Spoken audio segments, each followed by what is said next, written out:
घरात कोणीही नसताना या मुलाने अत्यंत धक्कादायक असं कृत्य केलं। ही घटना काय आहे ते पाहण्या अगोदर तुम्ही जर का आपल्या चॅनलवर नवीन असाल तर अशाच ताज्या बातम्या पाहण्यासाठी आपल्या चॅनलला नक्की सबस्क्राईब करा। बातम्या गोळा करायला खूप मेहनत लागते, त्यामुळे चॅनलला नक्की सबस्क्राईब करा। ही धक्कादायक घटना भुसावळ येथून समोर आली आहे। भुसावळ शहरातील समृद्धी पार्क येथे इदान पंकज मेंडेला यांचा हा मुलगा आपल्या कुटुंबियांसह वास्तव्यास होता। तो यावर्षी 12वीच्या वर्गात शिक्षण घेत होता। काही दिवसांपासून 12वीचे पेपर सुरू आहेत, यातच ही धक्कादायक घटना समोर आली आहे।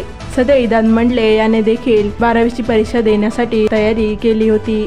दरम्यान काही दिवसांपूर्वीच त्याने 12वीचा इंग्रजी विषयाचा पेपर दिला होता, परंतु हा पेपर त्याला अवघड गेल्याने तो गेल्या काही दिवसांपासून नैराश्यात होता। दरम्यान त्याने घरात कोणीही नसताना छताच्या पंख्याला दोरीने गळफास घेऊन आपली जीवनयात्रा कायमची संपवली। ही घटना त्याच्या कुटुंबियांना समजताच त्यांना एकच धक्का बसला। 12वीचा इंग्रजीचा पेपर कठीण गेला, त्यामुळे या मुलाने अत्यंत भयानक असं पाऊल उचललं। अत्यंत दुर्दैवी अशी ही घटना आहे। कोणतीही परीक्षा ही शेवटची नसते, परीक्षेवरच संपूर्ण भवितव्य ठरत नसतं। त्यामुळे एवढ्या किरकोळ कारणावरून कोणीही असं टोकाचं पाऊल कधीही उचलू नका। एक पेपर गेला तर परत देता येतो, मात्र एकदा संपलेलं आयुष्य पुन्हा येत नाही। त्यामुळे काळजी घ्या व सुरक्षित राहा व या बातमीला जास्तीत जास्त लोकांपर्यंत नक्की शेअर करा व बातमीला लाईक करायला विसरू नका।